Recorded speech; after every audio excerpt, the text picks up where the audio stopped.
केंद्र सरकार ने एक देश एक चुनाव को लेकर तैयारियां तेज कर दी हैं।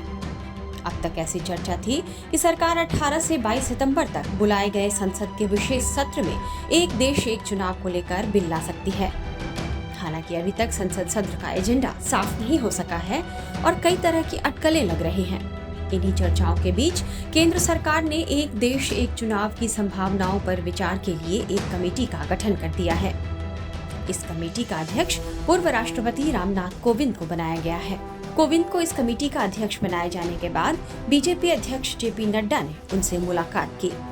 दूसरी तरफ वन नेशन वन इलेक्शन पर कमेटी बनाए जाने के बाद विपक्षी नेता खुलकर इसके विरोध में आ गए हैं। सरकार के इस प्रयास को लेकर विपक्षी पार्टियां हमलावर हो गई हैं और इसे एक साजिश बताया है।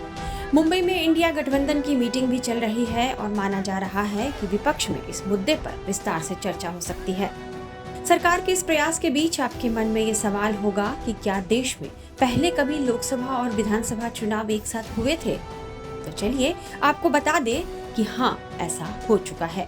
साल 1951-52 में लोकसभा और सभी राज्यों की विधानसभाओं के चुनाव एक साथ हुए थे। इसके बाद 1957, 1962 और 1967 में भी लोकसभा और सभी विधानसभाओं के चुनाव एक साथ कराए गए। लेकिन बाद में 1968 और 1969 में कुछ विधानसभाओं के समय से पहले भंग होने और 1970 में लोकसभा के समय से पहले भंग होने के साथ एक साथ चुनाव कराने का यह सिलसिला टूट गया। यही वजह है कि आप हर साल कहीं न कहीं चुनाव होते देखते हैं। ऐसे में सरकार फिर से लोकसभा और सभी विधानसभाओं के चुनाव एक साथ कराने की संभावनाओं पर विचार कर रही है। अब इस दिशा में कमेटी का गठन एक बड़ा कदम है।